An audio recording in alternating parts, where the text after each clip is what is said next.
നമസ്കാരം. ഇന്ന് ഞാൻ ഉണ്ടാക്കാൻ പോകുന്നത് കൊള്ളിക്കറിയാണ്. കൊള്ളി അല്ലെങ്കിൽ കപ്പ. അപ്പോൾ കൊള്ളി വെച്ചിട്ട് ഒരു എളുപ്പത്തിൽ നമുക്ക് ദോശയുടെ കൂടെയും അതുപോലെ തന്നെ ചപ്പാത്തിയുടെ കൂടെയൊക്കെ കഴിക്കാൻ പറ്റുന്ന ഒരു കറിയാണ്. നമുക്ക് ഈ കപ്പ വെന്ത് കിട്ടുന്ന സമയം മാത്രമേ വേണ്ടൂ. ബാക്കിയെല്ലാം നമുക്ക് പെട്ടെന്ന് തയ്യാറാക്കി എടുക്കാൻ പറ്റും. ഒരു 5 മിനിറ്റ് കൊണ്ട് നമുക്ക് ഈ കറി തയ്യാറാക്കി എടുക്കാൻ പറ്റും. അപ്പോൾ വീഡിയോയിലേക്ക് പോകുന്നതിന് മുന്നായിട്ട് എൻ്റെ ചാനൽ ആദ്യമായിട്ട് കാണുന്നവരെ ഒന്ന് സബ്സ്ക്രൈബ് ഒന്ന് ചെയ്യണേ. അതുപോലെ തന്നെ ആ കുഞ്ഞു ബെൽ ബട്ടണിൽ ഓൾ എന്ന ബട്ടൺ പ്രസ് ചെയ്ത് കഴിഞ്ഞാൽ ഞാൻ ഇടുന്ന വീഡിയോസ് നിങ്ങൾക്ക് നോട്ടിഫിക്കേഷനെ വളരെ പെട്ടെന്ന് തന്നെ ലഭിക്കും. അപ്പോൾ വീഡിയോയിലേക്ക് പോകാം. ആദ്യം തന്നെ കപ്പ വേവിച്ചെടുക്കാം. കപ്പ വേവിക്കുന്നത് ഞാൻ കുക്കറിലാണ്. അപ്പോൾ കപ്പ നന്നായിട്ട് തൊലിയൊക്കെ കളഞ്ഞ് കഴുകി ഇതുപോലെ ചതുര കഷ്ണമായിട്ട് ചെറുതായിട്ട് മുറിച്ച് വെച്ചിട്ടുണ്ട്. നമുക്കിതൊന്ന് കുക്കറിലേക്ക് ഇട്ട് കൊടുക്കാം. ഇനി അതിലേക്ക് 1/4 ടീസ്പൂൺ മഞ്ഞൾപ്പൊടി, 1/2 ടീസ്പൂൺ മുളക് പൊടി, ആവശ്യത്തിന് ഉപ്പും കൂടി ചേർത്തിട്ട് കുറച്ച് വേവാൻ വേണ്ടിയിട്ടുള്ള വെള്ളം കൂടി ഒഴിച്ചിട്ട് നമുക്കിതൊന്ന് വേവിച്ചെടുക്കാം. ഈ സമയത്ത് നമുക്ക് കുറച്ച് കറിവേപ്പില കൂടി ചേർത്ത് കൊടുക്കാം. ഇനി നമുക്ക് കുക്കറിൻ്റെ അടപ്പ് വെച്ചിട്ട് നന്നായിട്ട് വെന്ത് കിട്ടുന്നവരെ വേവിച്ചെടുക്കാം. ഞാൻ ഇവിടെ ഒരു 4 വിസിൽ അടിച്ചിട്ടുണ്ട്. ആ ഒരു സമയത്ത് കപ്പ നന്നായിട്ട് വെന്ത് കിട്ടിയിട്ടുണ്ട്. ശരിക്കും വെന്ത് ഉടയുന്ന രീതിയിൽ വേണം നമുക്ക് കിട്ടാൻ വേണ്ടിയിട്ട്. അങ്ങനെ ഇത് ആവിയൊക്കെ പോയിട്ട് ശേഷം ഞാൻ ഇത് തുറന്നിട്ടുണ്ട്. അപ്പോൾ കപ്പ നന്നായിട്ട് വെന്തിട്ടുണ്ട്. അഥവാ ചില കപ്പ വേവാൻ കുറച്ച് ബുദ്ധിമുട്ടായിരിക്കും. അങ്ങനെയാണെങ്കിൽ തവി വെച്ചിട്ട് ഒന്ന് നന്നായിട്ട് ഉടച്ചു കൊടുത്താൽ മതി. ചെറിയ കഷ്ണമൊക്കെ ആണെങ്കിൽ ആ ഒരു കടിക്കാൻ നല്ല ടേസ്റ്റ് ആയിരിക്കും. നമുക്കിത് ഞാൻ പറഞ്ഞില്ല, ആദ്യം പറഞ്ഞതുപോലെ ദോശയുടെ കൂടെയും ചപ്പാത്തിയുടെ കൂടെയും മാത്രമല്ല കഴിക്കാൻ പറ്റുന്നത്. നമുക്കിത് വേണമെങ്കിൽ വൈകുന്നേരം ചായയുടെ ഒക്കെ കൂടെ കഴിക്കാൻ പറ്റും. അപ്പോൾ നമുക്ക് കുറച്ച് കട്ടിയിലായിരിക്കും ഉണ്ടാവുക, കുറച്ച് ലൂസായിരിക്കില്ല. നമ്മൾ ആദ്യം ഉണ്ടാക്കുന്ന സമയത്ത് ലൂസാണെങ്കിലും പിന്നീട് അത് കട്ടിയായി വരും, കാരണം കപ്പയാണല്ലോ.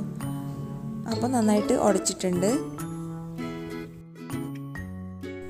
ഇനി ഞാൻ കുറച്ച് ചൂടുവെള്ളം ഒഴിച്ചു കൊടുക്കുന്നുണ്ട്. വേണമെന്നുണ്ടെങ്കിൽ ഒഴിച്ചു കൊടുത്താൽ മതി, കാരണം നല്ല കട്ടിയായിപ്പോവും. നമ്മൾ കറിയൊക്കെ ആയി ലാസ്റ്റ് തിളച്ച് വരുന്ന സമയത്ത് നല്ല കട്ടിയായിപ്പോവും. പിന്നീട് നമുക്ക് ചിരകിയ തേങ്ങ ഇട്ട് കൊടുക്കാം.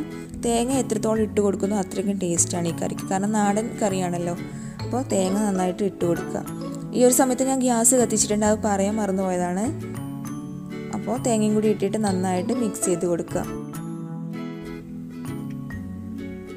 ഉപ്പൊക്കെ വേണമെങ്കിൽ ഈ ഒരു സമയത്ത് തന്നെ നമുക്ക് നോക്കിയിട്ട് ഇട്ട് കൊടുക്കാം. കറി നന്നായി തിളച്ചിട്ടുണ്ട്.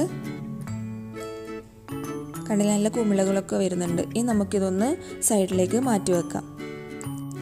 ഇനി നമുക്ക് കറിയിലേക്ക് വറുത്തിടാം.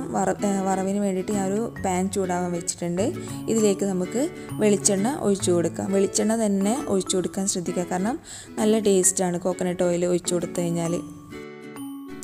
എണ്ണ ചൂടായി വരുമ്പോൾ അതിലേക്ക് നമുക്ക് ചെറിയ ഉള്ളി അരിഞ്ഞത് ഇട്ട് കൊടുക്കാം. അപ്പോൾ എൻ്റെ വീഡിയോ കട്ടായി പോയതാണ്. അപ്പോൾ ചെറിയ ഉള്ളി ഒന്ന് മൂത്തിട്ടുണ്ട്. ഇനി അതിലേക്ക് കടുക് ഇട്ട് കൊടുക്കാം. അപ്പോൾ കടുക് ഒന്ന് പൊട്ടി വരുമ്പോൾ നമുക്കൊരു 2-3 വറ്റൽമുളക് ഒന്ന് പൊട്ടിച്ചിട്ട് ഇട്ട് കൊടുക്കാം.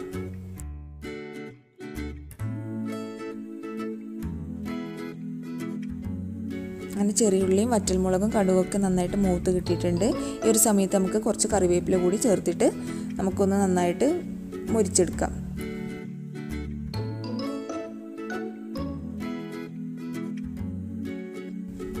അങ്ങനെ നമ്മൾ താളിപ്പിനുള്ള സാധനം റെഡി ആയിട്ടുണ്ട്. ഇനി നമുക്ക് ഈ കപ്പ കറിയിലേക്ക് നമുക്ക് ചേർത്ത് കൊടുക്കാം.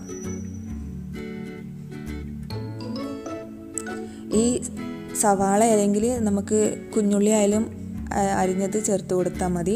ഇങ്ങനെ ചേർക്കുമ്പോൾ നല്ലൊരു സ്മെല്ല്, നല്ല ടേസ്റ്റാണ് കറിക്ക്.